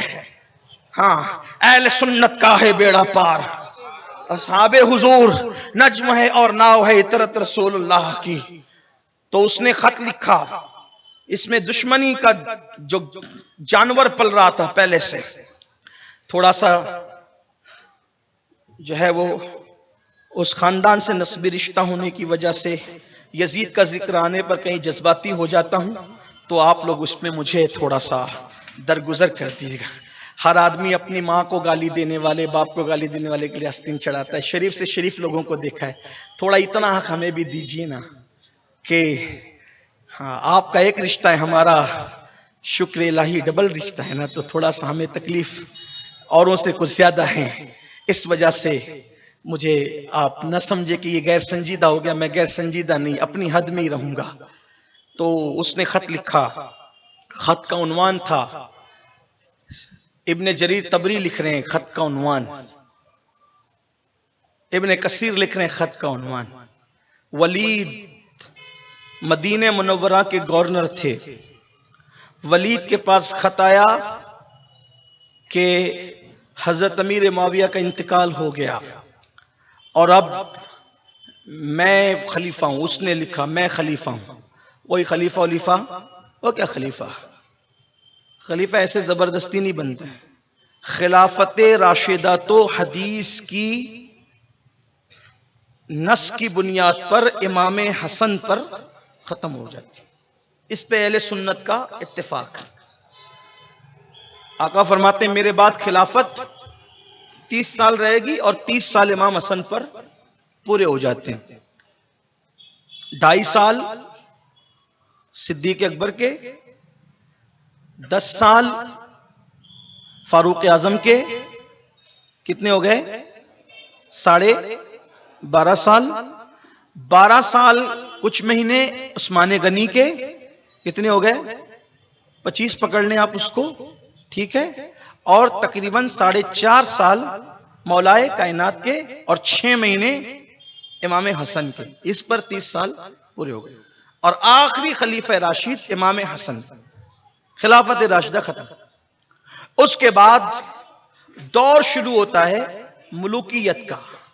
लेकिन चूंकि हम अहले सुन्नत हैं, इसलिए हम इतना कहते हैं कि जो पहले बादशाह हुए हजरत अमीर मुआविया रदी अल्लाह ताला अन्हु, हम उनकी हुकूमत और उनकी खिलाफत और उनके किरदार और उनकी जिंदगी पर कोई बात नहीं करते। ठीक, हमें अदब का हुक्म है, खामोश रहने का हुक्म है, और हम उन पर कोई बात नहीं करते सहाबी रसूल की निस्बत की वजह से। इतना आप समझ लें बस, और ना हमें करना है, ठीक है, आपको इसका ख्याल रखना, हुजूर के हर सहाबी का अदब करना है बस। लेकिन यजीद जब तख्त पे बैठा तो उसका खत था कि मेरी बयात हुसैन इब्ने अली, अब्दुल रहमान इब्ने अबू बकर, अब्दुल्ला बिन जुबैर, अब्दुल्ला इब्ने उमर, इन लोगों से लो, और अगर वो बैत ना करें तो इन्हें कत्ल करो। क्या करो? इन्हें कत्ल कर दो। वलीद के पास उस वक्त मरवान मौजूद था। मरवान कौन? मरवान वो शख्स जब उसका बाप हकम रसूलुल्लाह की बारगाह में आया तो आका ने फरमाया इस पे भी लानत, और इसकी नस्ल के अंदर जो है ना कीड़े पल रहे हैं उन पे भी लानत। ये अल्लाह के रसूल ने फरमाया। आपको हैरत होना चाहिए, जिन्होंने दंडान शहीद किए उन पे लानत नहीं की। गौर करें आप, ये आपके मुताले के लिए है, आपको गौर करना। जिन्होंने रसूलुल्लाह के दंडान शहीद किए उन पे लानत नहीं की। आखिर ये मरवान के खानदान में था क्या हुजूर लानत करें का? इस पे भी, हकम पर भी, और उसके हकम को तो शहर बदर किया था हुजूर ने। मरवान बिन हकम, हकम जो बाप है मरवान का, उसको शहर बदर किया था। और जब ये आता था ना, ये जो दुश्मनियां थी यूं ही नहीं थी, इसके पीछे कुछ था। जब ये रसूलुल्लाह के पास एक बार आया, कहा मैं हुजूर इजाजत चाहता हूं, तो सरकार दरवाजा बंद था। हुजूर ने कहा अली वो जो बाहर खड़ा है ना उसको दरवाजा खोल, और जैसे बकरी का कान पकड़ के लाते ना ऐसे जलील करके ला उसको। ये थे सब मामला। हुजूर गैबदा नबी ये देख रहे थे, जो कयामत तक के हालात देख रहा हो वो ये सारे करतूत इनके न देखते होंगे। मरवान वहां मौजूद था, ये मोहर चोर, गुलाम चोर, और उस्मान गनी रदी अल्लाह ताला अन्हु की शहादत का अव्वल दर्जे का मुजरिम। इसी की वजह से सारी चीजें हुई। आप इब्ने जरीर को उठाकर पढ़े, हजरत इमाम सुयूती को उठा के पढ़े। अब वो वहां मौजूद था, उसने कहा बुलाओ सबको। अच्छा, बात वलीद से हो रही है, चमचागिरी इसने करनी है, आगे आपको बात पता चलेगी कि ये सारा गेम था क्या। तो इसने कहा बुलाओ सबको। वलीद ने कहा, वो नरम दिल इंसान थे वलीद ने कहा बुलाता हूं, वो और भेजा कि जाओ बुला के लाओ इन चारों को। उस वक्त इमाम आली मकाम पाक मस्जिद में थे। आपको यह भी सुनकर के हैरत होगी कि इमाम हुसैन का पूरा वक्त, आराम के अलावा पूरा वक्त मस्जिद में गुजरता। बल्कि अगर कोई पूछता था ना, हुसैन को हमने देखा नहीं है, अगर मदीने जाए तो पहचानेंगे कैसे? तो तसव्वुर करें, इमाम हुसैन को हमने देखा नहीं है, अगर जाए तो पहचानेंगे कैसे? बल्कि ये बात किसी और से नहीं पूछी गई, ये बात हजरत अमीर माविया से लोगों ने पूछी, शाम से आने वाले। हमने देखा नहीं हुसैन बिन अली को, अगर जाए तो कैसे पहचाने कि मदीने में हुसैन कौन है? तो उन्होंने जवाब दिया, जो बहुत सबसे खूबसूरत जवान होगा और वो सर झुका के बैठा होगा और उसके इर्द गिर्द लोग अकीदत से बैठे होंगे, समझ जाना यही हुसैन है। मदीने में ये अकीदतें थी, इमाम अली मकाम की अकीदतें ये थी कि जिसके इर्द गिर्द जैसे चूंटियां मिठाई को घेरती है, जैसे मक्खियां छत्ते को घेरती है, जैसे परवाने शमा को घेरते हैं, जैसे तितलियां फूलों को घेरती है, उसी तरीके से हुसैन इब्ने अली को मदीने वाले लोग ऐसे घेरे रहते थे। क्यों? इसलिए कि हुसैन पाक थे अपने नाना के मुशाबे। तो लोगों को यूं लगता था हज के बाद कब्र रसूल की जियारत तो करेंगे, लेकिन अगर रसूल की जियारत का और उनके चेहरे के देखने की लज्जत हासिल करना हो तो देखे किसे? तो लोग इमाम अली मकाम को देखने के लिए आते थे, इमाम हुसैन को देखने। आपके पास कासिद आया, दोपहर का वक्त था, इमाम मस्जिद में थे, बल्कि नाना के रोजे अतहर पे बैठे हुए थे, और क्योंकि सब कुछ तो इमाम अली मकाम का वही था। कहा कि अमीर बुलाते हैं, ये इत्तेफाक से ये चारों एक साथ थे। दोपहर में तो इस टाइम अमीर तो किसी से मिलता नहीं है, अमीर मिलते नहीं किसी से, इस टाइम बुलाना ऐसा लगता है कि हमारे जो हुकूमत और सल्तनत के जो ताजदार थे वो दुनिया से तशरीफ ले गए। वो कासिद को कहा तुम चलो हम आते हैं। अब बात की तो कहा कि अब तो यजीद की बैत करनी पड़ेगी, क्या करेंगे? तो अब्दुल्ला बिन जुबैर ने वहीं से कहा कि चलो आते हैं, और फिर वहां से निकले और सीधा मदीना शरीफ में रुके नहीं, मक्का शरीफ रवाना। अब्दुल्ला इब्न उमर बड़ी नेक तबीयत आदमी थे, वो गोशा नशीन हो गए। अब रही इमाम आली मकाम की बात, इमाम ने अपने खानदान के जवानों को जमा किया, बनु हाशिम बड़ा खानदान था, जमा करके फरमाया मैं वलीद से बात करने जा रहा हूं, अगर हालात ठीक रहे तो ठीक है, बाहर बैठना, वरना आवाज ऊंची हो तो तुम अंदर आना। अंदर गए, सलाम करके बैठ गए। उन्होंने बताया कि हजरत अमीर माविया का विसाल हो गया है। तो आपने इन्ना लिल्लाह पढ़ी, मगफिरत की दुआ की, और कहा कि फिर कहा यजीद बादशाह बनाए, उसकी बैत करें आप। आपने बताया मैं यजीद की बैत करूं, यजीद की बैत मैं करूं, और फिर वो भी ऐसे छुप छुपा के? ऐसे नहीं, बाहर आओ, ऐलान करो, जो सब करेंगे ना, इन तीनों के नाम लिए, इब्ने जुबैर के, इब्ने अबू बकर के, इब्ने उमर के रदी अल्लाह ताला अन्हुम अजमाइन, इनके नाम लिए। कहा कि इन ये सब बात करेंगे तो आप हम भी देखेंगे, ऐसे छुप के मैं बैत नहीं करूंगा। उसने कहा कि ठीक है आप जाएं फिर। तो मरवान ने कहा वलीद इनको जाने मत दो, अगर ये गए तो दोबारा तुम इन पे काबू नहीं पा सकोगे, यजीद का हुक्म है कत्ल करने का, कत्ल कर दो।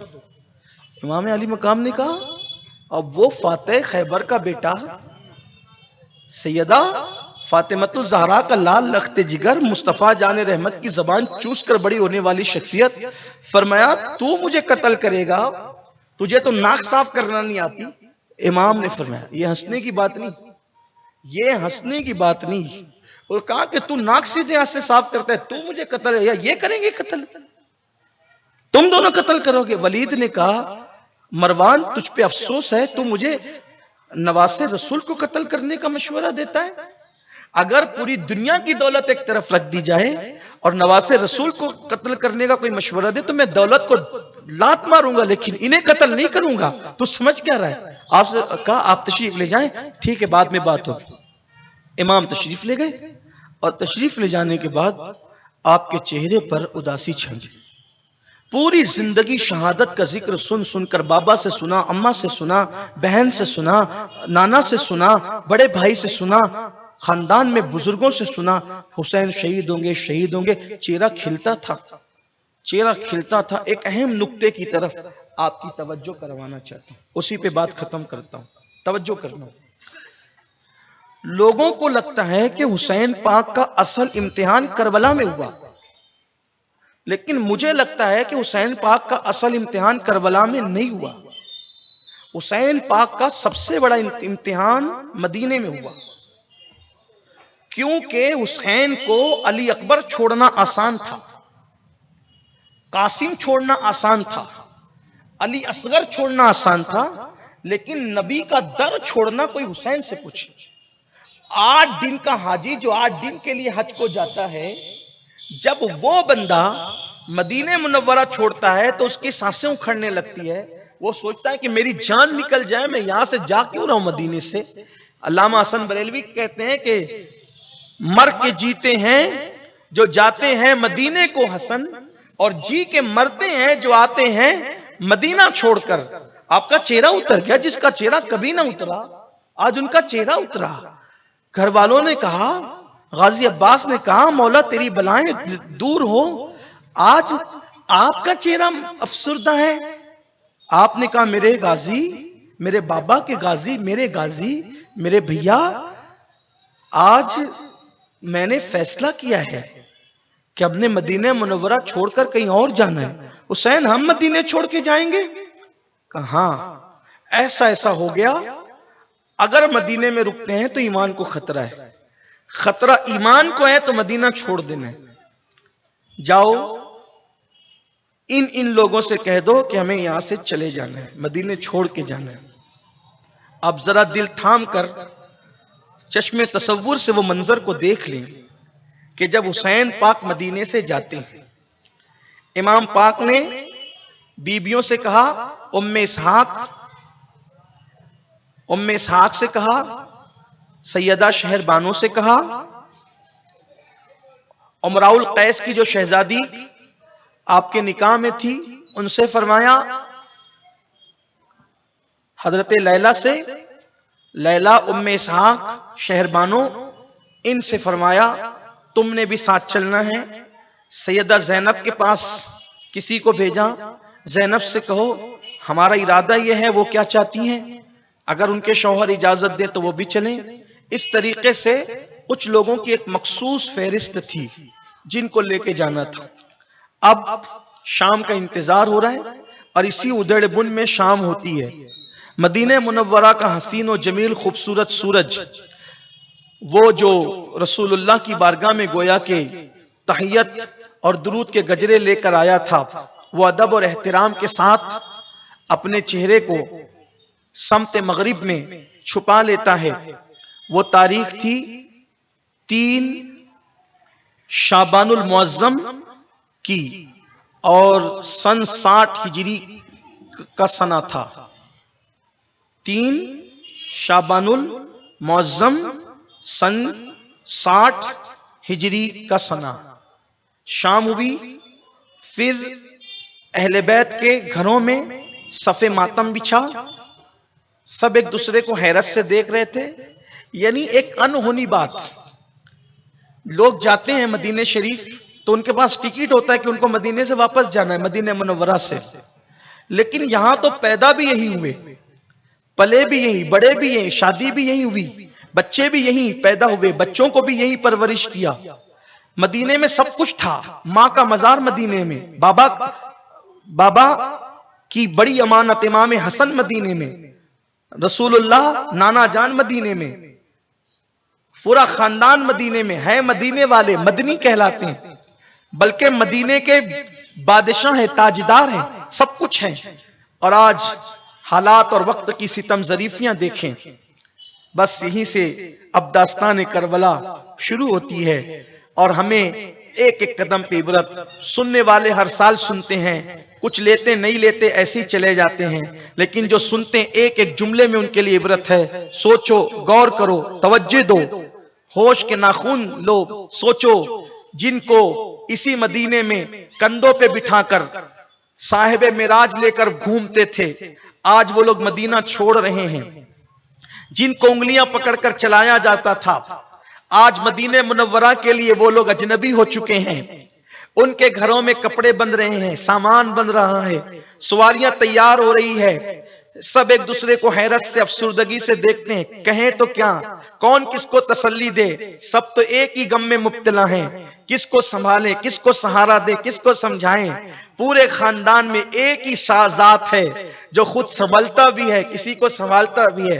कभी उसका गाल पकड़े, उसे थपकियां दे, कभी उसके सर पे हाथ रखे, उसे तसल्लियां दे, कभी किसी को, कभी किसी को, कभी किसी को। इसी शाम ने फिर रात का रुख लिया और रात की सियाह चादर जब मदीने मुनव्वरा पे तन गई। ये तारीख है, ये तसनीफात है, ये खिताबात हैं, ये माए मुहर्रम जो मेरे बुजुर्गों ने सदियों से बयान किया, ये उसका इत्रे मजमुआ महज चश्मे तसव्वुर से अब मैं भी देखता हूं और आप भी देखें। जब हम चश्मे तसव्वुर से देखते हैं और हम आज से गोया के 1350 पौने 1400 साल पहले 60 हिजरी के 3 शाबानुल मुअज्जम के सूरज के गुरूब होने के बाद मदीने मुनव्वरा को देखते हैं, एक हुसैन इब्ने अली जिसकी उम्र 56 साल की है, कभी शहजादों को संभालना, कभी भतीजों को, कभी भाइयों को, कभी इसको, कभी उसको, कभी उसको।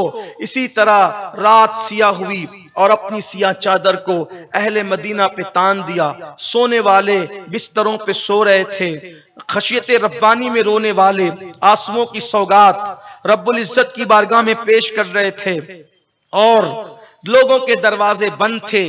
कुदसियाने फलक रात के आखिरी पहर में दुरूद और सलाम के गजरे लेकर अदब और एहतराम के साथ मदीने मुनव्वरा की सरजमीन पर नाजिल हो रहे थे। ऐसे में सबके घरों के चिराग बुझे हुए थे। उस चौथी शब के अंदर अगर किसी के घर का चिराग जला हुआ था तो खानदान नबुव्वत के घर के चिराग, और उसी चिराग की दूधिया धुंधली सी रोशनी में कोई सिसकियां लेता है, कोई मुंह छुपा के रोता है, कोई बच्चों से छुप के रोता है। ऐसे में करबला के मुसाफिर का घर का दरवाजा खुलता है और एक तन्हा मुसाफिर जिसकी सूरत रसूलुल्लाह की सूरत के मुशाबे थी, जिसका चलना, जिसकी सखावत, जिसकी अदाएं आमिना के लाल के मुशाबे थी, जिसका हाल ये था, अल्लाह अकबर, नाम रसूलुल्लाह ने रखा, घुट्टियां हुजूर ने दी। आज वो अकेला अपने घर से करबला का मुसाफिर निकलता है और निकलकर दबे पांव सीधा जन्नतुल बकी में पहुंचता है। उस पहुंचने वाले को दुनिया हुसैन इब्ने अली ताजदार करबला के नाम से जानती है। वो हुसैन जिसके बारे में साहिब शवाहिदुन नबुव्वा लिखते हैं कि रात की तारीकी में गली में चलते थे तो आपके चेहरे से जो है वो ऐसी रोशनी फूटती थी कि गलियां रोशन हो जाती थी। हुसैन इब्ने अली। अब मैं नाम लेने की बजाय, चूंकि मैं तसव्वुरात की दुनिया में आपको खुद भी ले जाना चाहता हूँ, मैं भी पहुंचकर अपने मुकद्दर की मेराज चाहता हूँ, बीबी ज़हरा की खैरात चाहता हूँ। और तसव्वुरात में ये कि सिर्फ हुसैन नहीं है वहां, हम भी वहां मौजूद है। सन 60 हिजरी चौथी शब है, हुसैन माँ के मजार पर है। तसव्वुरात की दुनिया में हम भी ज़हरा की बारगाह में हाथ फैलाकर उसी शहजादे की खैरात मांग रहे हैं। आओ दरे ज़हरा पर फैलाए हुए दामन, नस्लें हैं करीमों की, लजपाल घराना है हुसैन दबे पैर, करबला का मुसाफिर, बेकसी और बेबसी की जाहिरी हालत में माँ के मजार पे पहुंचता है। और पहुंचकर अब हुसैन ने किस तरह सलाम किया, मेरे पास इसके बारे में न कोई अल्फाज है न कोई अंदाज है, लेकिन महज चश्मे तसव्वुर से जब हम देखते हैं तो पता चलता है। हुसैन उस माँ की मजार पर पहुंचते हैं जिसका आंचल कभी चांदो सूरज ने नहीं देखा। हुसैन की अम्मी वो थी जिसके सर के बाल के दुपट्टे को कभी चांदो सूरज ने नहीं देखा। हुसैन की माँ इतनी पाक दामन थी कि हुसैन आजम ने 7 साल की उम्र में भी अपनी माँ के सर के बालों को नहीं देखा। हुसैन की अम्मी इतनी पाक बाज और पारसा थी जिनके लिए आये ततहीर नाजिल हुई, जिनके लिए रसूलुल्लाह उठकर खड़े होते थे, जिसकी चौखट से यहूदी नसारा मजूसी कोई भी कभी खाली नहीं जाते थे, सबको भीख मिलती थी। सबको भीख देने वाली फातिमा के दर पर आज उसका सबसे चहीता लाडला रूबे जमीन पर दबे पैर खामोशी के साथ लोग माँ की कब्र पर जाते हैं तो गर्दन उठाकर जाते हैं कि मेरी माँ ऐसी थी। लेकिन आज करबला का मुसाफिर अपनी माँ की चौखट पे सर उठाकर इसलिए नहीं जा रहा था कि कोई पहचान करके मुखबिरी न कर दे। खामोश दबे पैर मुकम्मल बेकसी बेबसी मजलूमियत के साथ हुसैन माँ की कब्र पर जाते हैं। तसव्वुरात रहनुमाई करके बस इतना बताते हैं, करम ये मुझ पे किया है मेरे तसव्वुर ने कि आज खींच ली तस्वीर यार आंखों में, ये दिल तड़प के कहीं आंख में न आ जाए कि फिर रहा है किसी का मजार आंखों में। हुसैन बस तसव्वुरात इतना ख्याल देते हैं कब्र अनवर से हुसैन लिपट गए होंगे और गोया के तसव्वुर होगा एक बेटा अपनी माँ के सीने से लिपटा है और माँ से आखिरी मर्तबा लिपट कर आखिरी सलाम पेश करके दुआओं की गुजारिश करता है।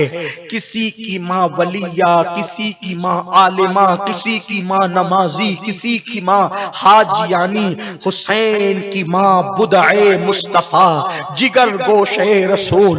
गोया के हुसैन ने कहा होगा, अम्मी जान आज तेरा नाजों का पाला जिसे तूने करबला के लिए दूध पिला करके पाला था, नाना के दीन की मुहाफिजत के लिए पाला था।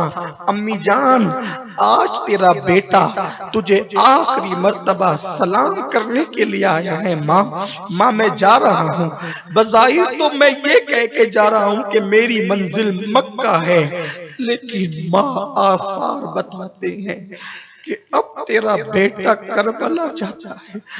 जिस दिन के लिए तूने मुझे दूध पिलाया था, जिस दिन के लिए तूने मुझे पाला था, जिस दिन के लिए तूने मेरी परवरिश और निगहदाश्त की थी, माँ अब वो दिन करीब आता है। माँ बस इतनी गुजारिश है कि जब अली अकबर के टुकड़े हो तो उस वक्त तेरा हुसैन किसी जालिम के हाथ में हाथ देने पे मजबूर न हो जाए। जब कासिम का लाशा घोड़े के टापों से कुचल दिया जाए उस वक्त मेरे अज़्म के लिए दुआ करना माँ। जब मेरा मासूम अली असगर हलक पर तीर खाए उस वक्त मेरे हौसले के लिए दुआ करना माँ। तूने मुझे पाला, मेरा इम्तिहान देखने करबल में जरूर आना ताकि तुम्हारी निगाहों के सामने इम्तिहान हो। मुझे नहीं पता जुमले क्या थे, महज तसव्वुर के और गुमान और ख्यालात की रहनुमाई पर ये बात कह के आगे बढ़ता हूँ। मुझे नहीं मालूम कि उस माँ ने अपने बेटे को किस तरीके से तसल्ली दी और अपने दुपट्टे से कैसे आंसू पोंछे। बस इतना ही था। पूरे बकी में सन्नाटा था, पूरा बकी सन्नाटे में था। एक रुंधियाई हुई आवाज उस बकी में गूंजती थी, अच्छा माँ मेरा आखिरी सलाम और अलविदा कबूल करो और मुझे इजाजत दो। ऐसा लगता है बीबी ज़हरा के मजार पर जलजले की कैफियत हुई होगी और लरज़ गया होगा मज़ार ज़हरा, क्योंकि कोई माँ अपने बेटे को कैसे मक्तल की तरफ जाने की इजाजत देती हो। अल्लाह अकबर। माँ की कब्र से लिपट लिपट कर रोते हैं, कभी उठते हैं, खड़े होते हैं, आगे बढ़ते हैं, फिर पलटते हैं, एक बार हुसैन और बोसे ले ले माँ की कब्र को आखिरी मर्तबा, एक बार और अलविदा कह ले, एक बार और सलाम कह ले। इस तरह से कभी आते हैं, कभी जाते हैं, कभी आते हैं। इसी में फिर दामने दिल खिंचता है, हुसैन सुबह न हो जाए, चलो मुखबिरी करने वाले मुखबिरी न कर बैठे। भाई को सलाम किया और फिर वो कैफियत तो बयान से बाहर है। पास ही में हसन मुश्तबा का माँ के कदमों में मजार था और सलाम करके अपने भाई को आखिरी सलाम करके करबला का मुसाफिर नाना के मजार पे आता है। नाना के मजार पे आकर कोई लिखे तो क्या लिखे, कोई कहे तो क्या कहे। बड़े से बड़ा पापी भी जब रसूलुल्लाह की चौखट पे जाता है तो उसके आंसू निकल पड़ते थे। ये तो नाज़ों का पाला, ये तो खून रसूल। हुसैन नाना के मजार पे आए, तस्वुरात कहते हैं नाना के मजार से लिपट कर कहते, नाना जान, जिस मदीने का आपने मुझे वारिस बनाया था, अब आपकी उम्मत ने उस मदीने में रहना मुझे दुभर कर दिया, मुश्किल कर दिया। नाना जान, जिस मकसद के लिए कंधों पे बिठाते थे, जिसके लिए कंधों पे बिठा करके नमाज में सजदों को तवील कर देते थे, जिसके गर्दन को बोसा देते थे, नाना जान यही गर्दन को, यही गले को बोसा देते थे। किसी ने पूछा आका, गालों पे बोसा देके गले को बोसा क्यों देते हो?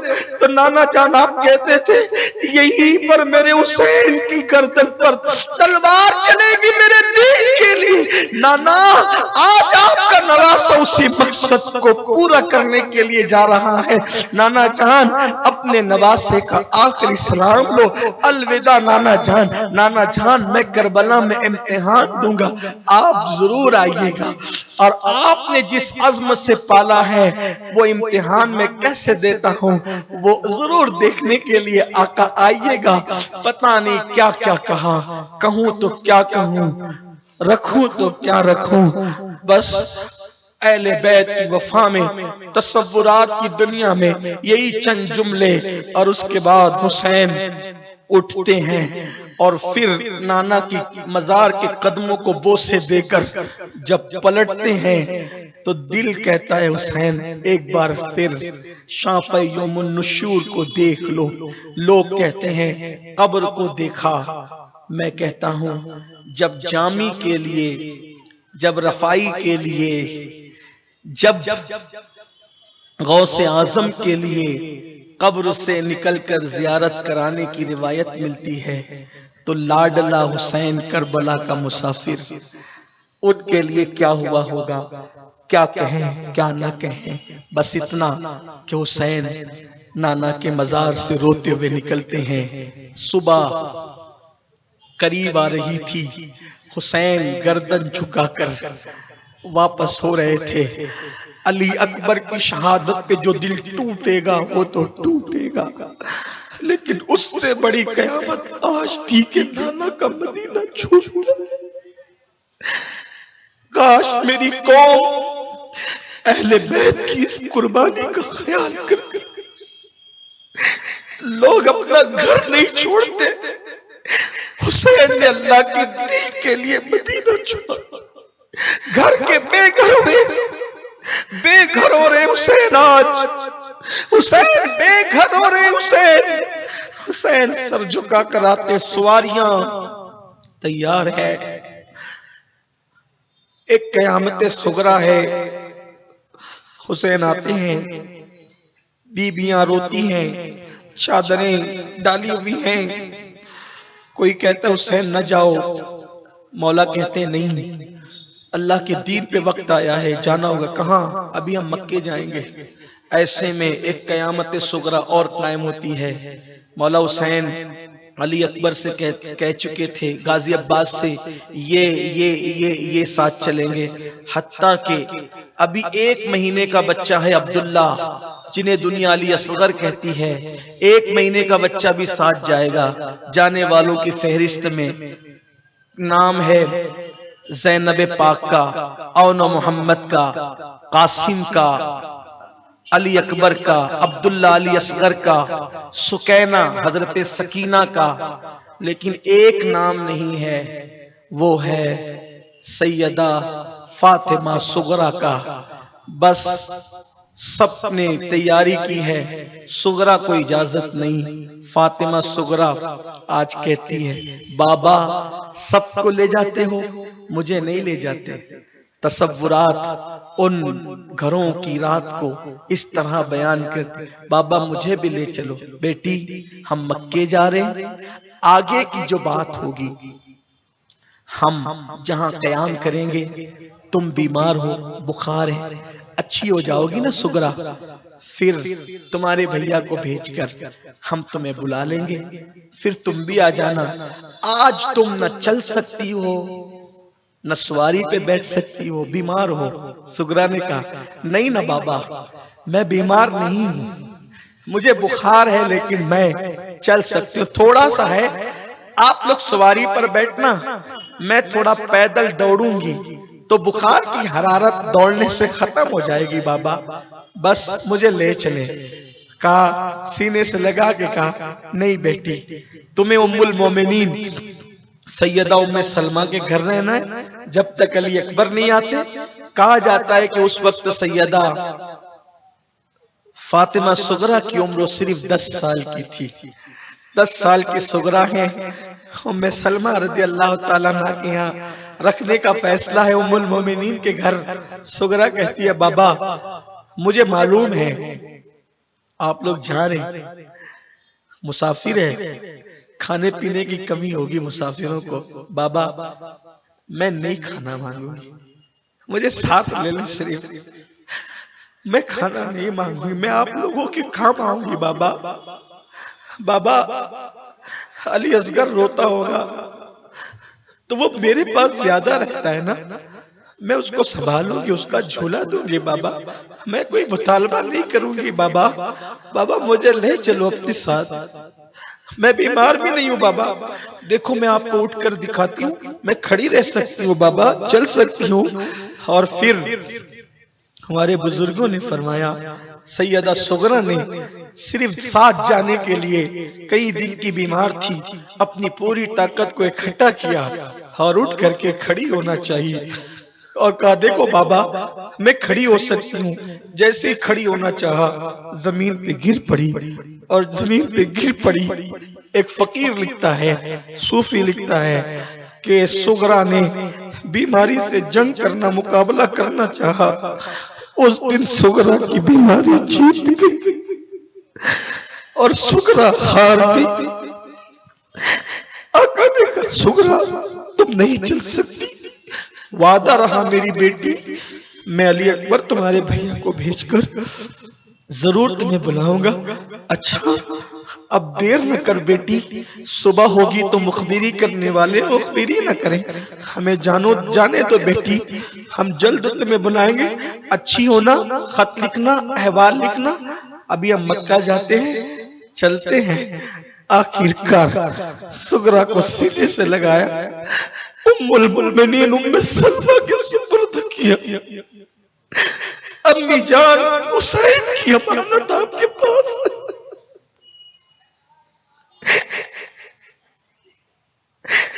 सुगरा को तो कह जा रहा हूं कि मैं बुला लूंगा, लेकिन मैं बुला ना सकूंगा।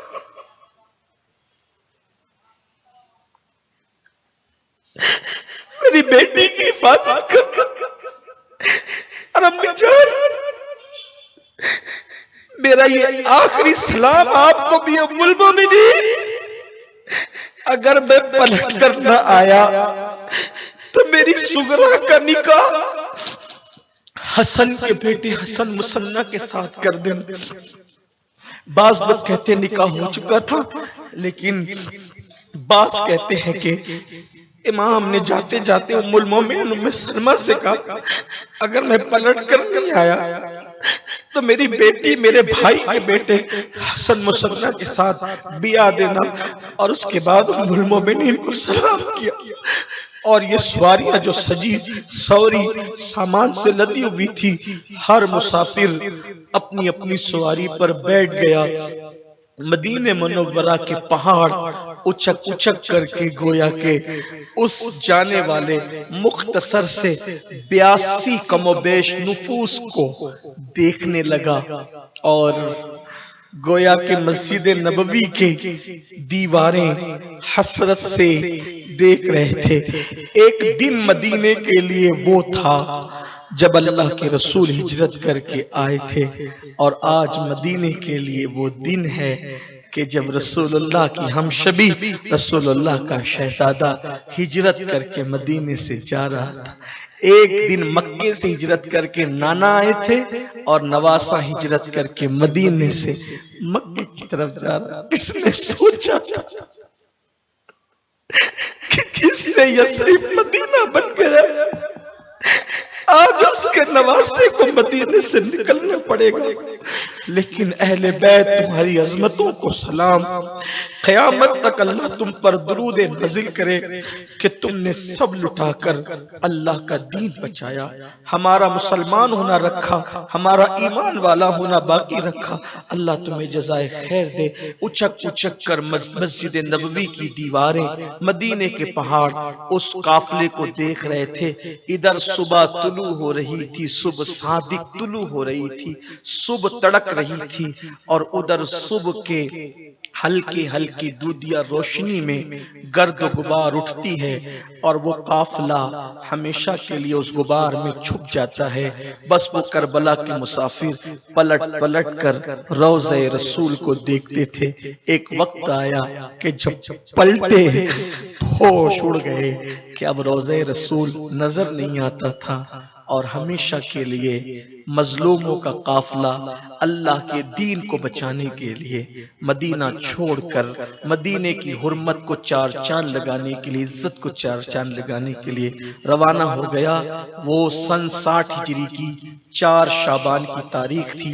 यही सुबह सादिक के वक्त 4 शाबान को हुसैन पैदा हुए थे 4 हिजरी में, और यही सुबह सादिक को हुसैन 4 शाबान को मदीने मुनव्वरा से करबला की तरफ रुखसत हो गए। आज की गुफ्तगू यहीं पे खत्म।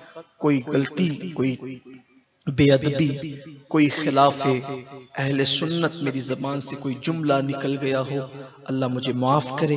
अस्तगफिरुल्लाह रब्बी मिन कुल्ली ज़ंबिन व अतूबु इलैहि। कल की गुफ्तगू ठीक इसके आगे से शुरू होगी और हमारी कोशिश होगी। बैठो बेटा, बैठ जाओ, बैठो बेटा, बैठो बैठो, बैठ जाओ, बैठ जाओ। आप लोग, आप भी हट जाओ, यहाँ से हट जाओ, सब लोग हट जाओ। महफिल दुआ पे खत्म होती है, ऐलानात पर नहीं। कल हमारी कोशिश होगी कि हम बहुत पीछे चल रहे हैं हर साल के अंदाजे के मुताबिक, तो अब 2 दिन बचे हैं और पूरे वाक़े करबला बयान करना है। इस मर्तबा ये तय हुआ है कि लुटा हुआ काफिला मदीने मुनव्वरा कैसे पहुंचा वो भी बयान होना है, तो उसके लिए टाइम चाहिए। तो कल कोशिश होगी कि ठीक 8 बजे बयान शुरू हो जाए। आप आएंगे तो भी, और अगर आप लोग नहीं पहुंचते हैं तो इंतजार नहीं किया जाएगा कि पब्लिक आएगी तो बयान। जैसे आज बयान शुरू हो गया, आज 8:45 बजे शुरू हुआ, लेकिन कल जो है कोशिश होगी कि ठीक 8 बजे बयान शुरू हो जाए, और परसों भी, तो तभी हम ये शहादतें पूरी पढ़ सकेंगे और वापसी के वाकयात। क्योंकि आप लोगों में से फिर खुद ही सब कहते हैं कि बाद करबला आप छोड़ देते हैं, फिर आप चले जाते हैं, तो हम क्या करें। तो मेरी गुजारिश है कि अगर आप पहले आ जाएंगे तो मेरी मसरूफियतों की जो तबलीगी दौरे की है उस पे भी मैं मुकम्मल चल सकूंगा और आपको भी वक्त दे सकूंगा। अगर कल 2 घंटे और परसों 2 घंटे का टाइम मिल जाए तो शहादतें भी हो जाएगी, शहादत के बाद के वाकयात भी हो जाएंगे इंशाअल्लाह तबारक व तआला। आपसे गुजारिश है कल 9 मुहर्रम है, रोजा रखें, 10 मुहर्रम को रोजा रखें। और आका फरमाते हैं जो आशूरा का रोजा रखता है 1 साल पिछले एक साल अगले, अल्लाह ताला उसके अगले पिछले साल भर के गुनाहों को माफ कर देता है। रमजान शरीफ के रोजों के बाद सबसे ज्यादा अहमियत आशूरा के रोजे की है, तो रोजों का एहतमाम करें और शरबत नियाज अपने एहतमाम करें, अपने बच्चों को बताएं। वही माहौल जो हमारे बुजुर्गों का था उसको कायम रखें, अहले बैत का जिक्र अपने घरों में रखें और खुराफात और बिदआत से बचें। औरतों से गुजारिश है बेपर्दा मेले ठेलों में जाने से बचें। भाइयों से बहनों से गुजारिश है, जिस दीन को बचाने के लिए इतनी बड़ी कुर्बानी दी गई और जिस नमाज और शरीयत को बचाने के लिए कुर्बानी दी गई, नमाजों की पाबंदी करें, शरीयत की पाबंदी करें। नाच गाने बाजे तमाशों से, औरतें बेपर्दगी से अपने आप को बचाएं ताकि करबला का मकसद पूरा हो सके। अल्लाह आप सबको सलामत रखे, बेहतर जज़ा दे। अस्सलामु अलैकुम व रहमतुल्लाहि व बरकातहू।